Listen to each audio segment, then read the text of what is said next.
In this tutorial, we will be looking at the cat versus the mouse game.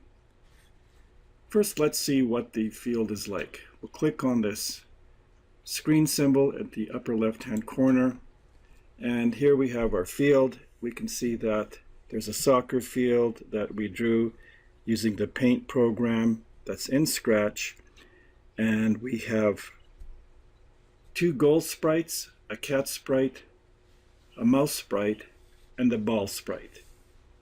When the game starts, the cat or the mouse will hit the ball and attempt to put it into one of the goals.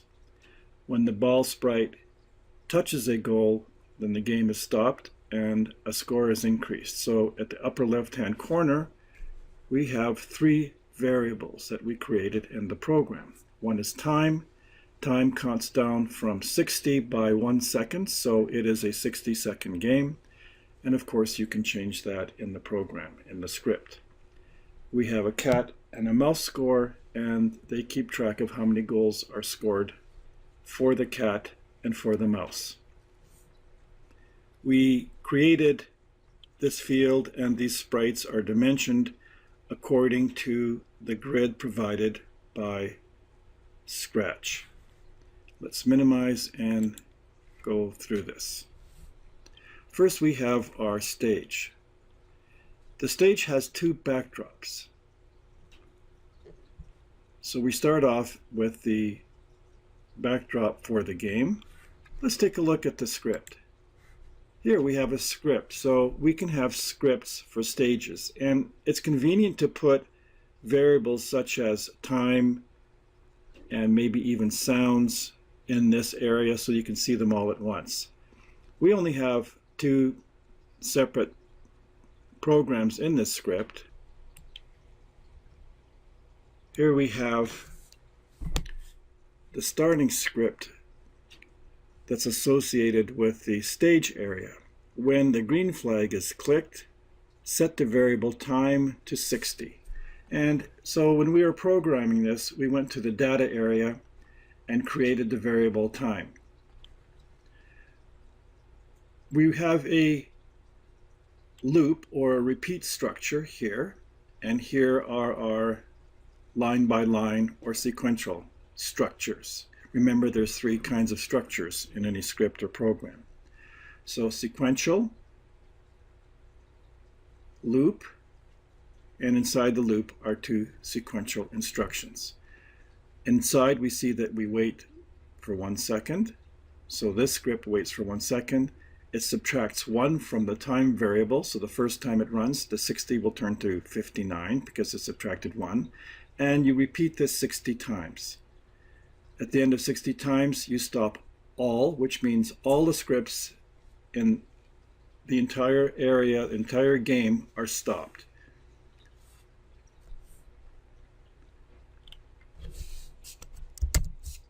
Let's take a look at the data. So here's the data script area, and here's how you make a variable, and we've created three variables for this game: cat, mouse, and time. And notice that it doesn't matter what script you're using or which sprite you're using this variable for, they're always all shown under the data list. And you can change which variable that you're using the drop-down menu. And so here are the instructions associated with data: 1, 2, 3, 4. So 1 is show.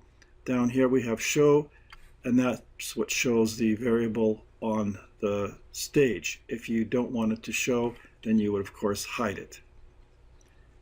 Here's how you change it. You can increase it, or if you put a negative sign in there, you can decrease it, as we've done up here. And like all instructions, you just simply drag and drop them into the script like puzzles.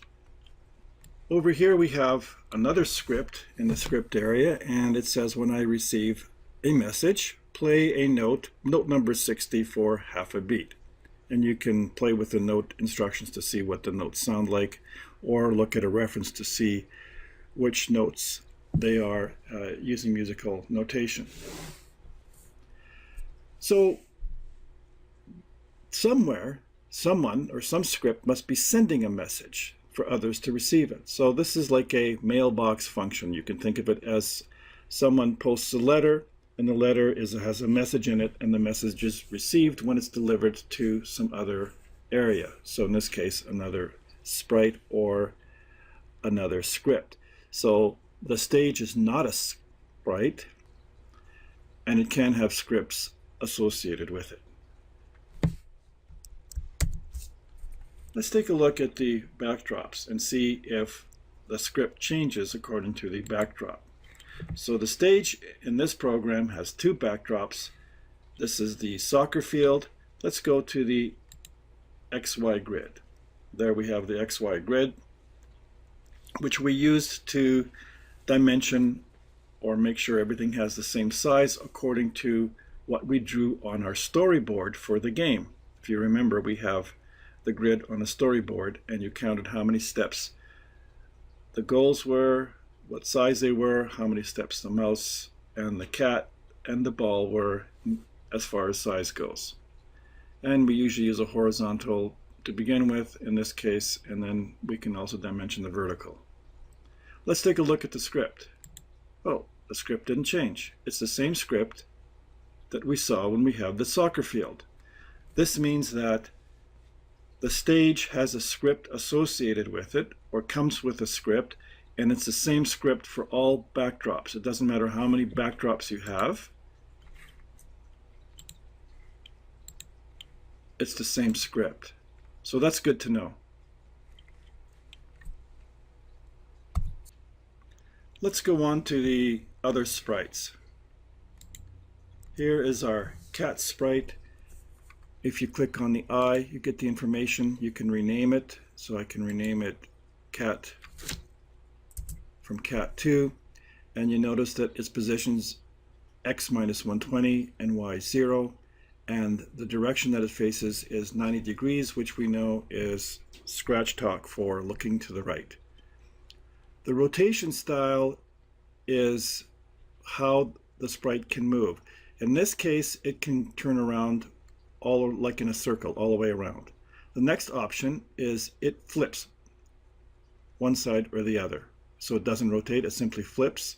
And this sprite means that, or this selection means that the sprite doesn't flip or rotate at all. Okay. Can you drag it into player? That means if you click a mouse on it, can you move it around the play area? And we're not going to select that. And here's the show button saying that please show the sprite when the game first starts. This does not always work. Some of you have already found out that the ball sprite disappears quite often. There's a way around that. Let's take a look at the script for the cat. First of all, we have the data showing from when we looked at the field, and we have the script area on the right hand side. It's a very simple script. When the flag is clicked, go to x minus 120, y 0, which is where the cat is sitting right now, and then from the looks instruction is show, just in case that little bug and scratch that hides these sprites for some unknown reason happens, we override that and we will show the sprite. So all our sprites will always be shown when we start this game. Then we have a wait instruction, and it's good to have a wait when you first start things so that the computer can organize all the other sprites together and everything can start at once. Then we have a loop structure, and this is a forever loop. So we have sequential structures and a looping structure. And the main instruction here is go to mouse pointer, so the cat sprite will follow everywhere where the mouse pointer goes. So this is the player operation, and the player will move the mouse and the cat will follow the mouse and hit the ball and play the game. Now let's take a look at our backdrops, look at the XY grid, take a look at the script, and verify that the cat is indeed positioned where it's supposed to be. So let's count the steps. Each division is 20 steps. So 20, 40, 60, 80, 100, 120. This is going to the left of the middle, or the 00 mark, so we put a minus sign in front of it. So we verified that it is minus 120 steps away from the 0. The nose is right on the main x-axis, so it doesn't go up and down any number of steps, so y is 0. So you have x is minus 20, y is 0, and when we created this scratch sprite, remember that we used the centering. So if we go to the cat sprite and go to costume, remember we used the centering guide or tool to make sure that the center of the cat was right in the middle, and that's how we know where to position it, or how it is positioned. Okay, so that's a fairly simple script. Let's go on to the mouse. Here's the mouse, and it's a bit longer than the cat script. The mouse script starts with when I receive message 1. So here is another example where we have an event and we receive a message to begin the script. As we'll find out, if we look at the ball script, it's the ball script that sends the message, and it's called broadcast. Like in TV or radio when you broadcast something, here we broadcast a message.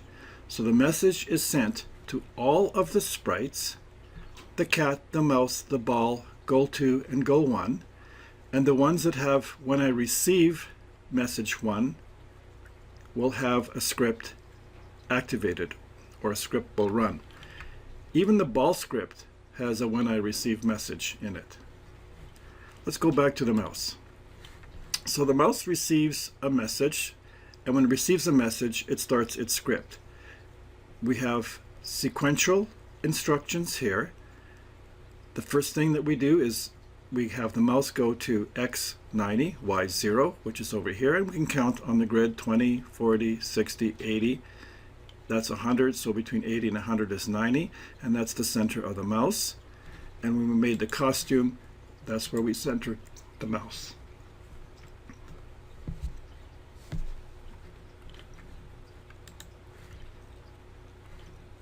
So the mouse is positioned properly.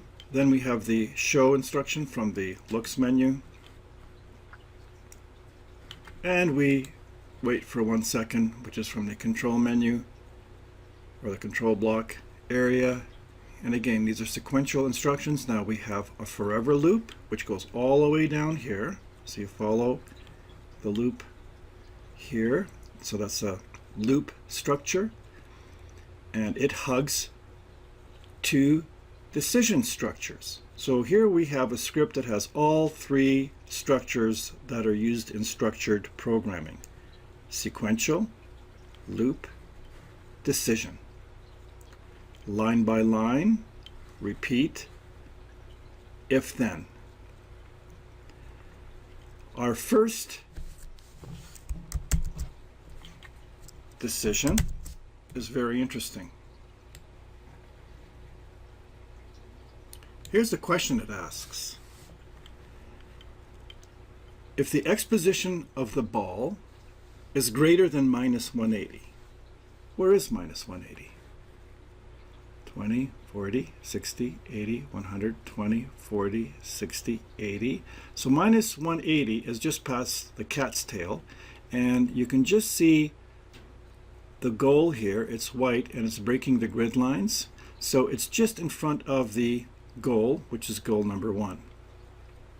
So if the ball is greater than minus 180, so if the ball is before the goal, in front of the goal,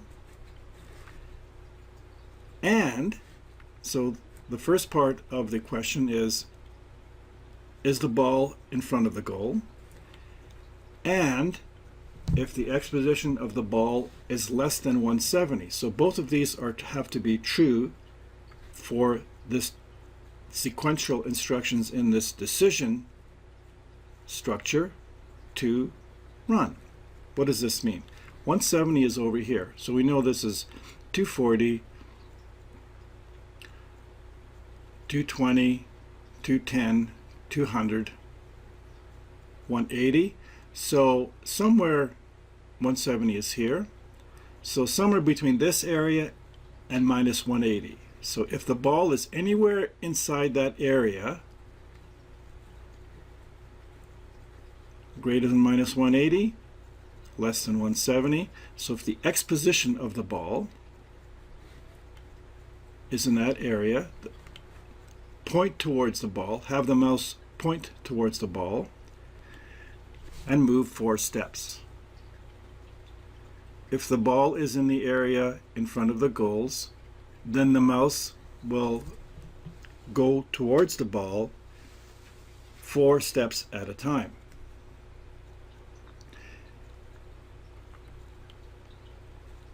The next decision is down here. And here's the question that it asks. If the x position of the ball is greater than 170 steps, then do all these instructions. So 170 is about here. So if the ball is to the right of 170, in other words, greater than 170 because 240 steps are over here, so it's before the goal or on the sides of the goal, then what do? Point the mouse towards goal 2. Goal 2 is here. So the mouse points its nose towards goal 2. Then we have a new motion instruction. That is the glide instruction. And the mouse will glide in 0.4 seconds, about half a second, to the coordinate x 185, y is 0. So the mouse will essentially go to the edge of the goal. And we did not use move steps because the glide instruction takes the mouse wherever it is and puts it to the front of the goal. So the mouse can be way up over here, and if the ball goes greater than 170, so it's in the area of the goal, then the mouse zips over to the goal front, and it's going to act as a goalie. So we use glide when we don't know how many steps that sprite has to move to get to a certain position. Then we repeat this 4 times. So here we have a decision structure, and inside of a decision structure is a loop structure or a repeat structure. And inside this repeat structure we have some more sequential structures. We have the instruction point in the direction 0. So direction 0 in Scratch Talk is look upwards. So the mouse nose will go upwards. Move 30 steps. The mouse will move up to the top of the goal. Wait 0.1 seconds, which is very, very short, or 1/10 of a second. Then we point in the direction 180 degrees down. So the nose of the mouse will point down because 180 degrees is Scratch Talk to look down or to go downwards. And move another 30 steps. So the mouse will go up and it'll move down 30 steps. We might want to change this to make it a better goalie, and that would be a good idea because this is not perfect. So there's room for improvement here. So let's recap. When the mouse sprite is activated by receiving a message, it positions itself, it shows itself, it waits for everything to set up. If the ball is in the playing field and greater than minus 180 and less than 170, then the mouse points towards the ball and goes towards the ball. If the ball is greater than 170, so anything in this area around the goal, so if the ball is above or below or in front of the goal, then we glide the mouse zips over to the goal, and here it goes up and down 4 times to act as a goalie. So that's a great little program for the mouse, and we can always improve it to make it a little bit better.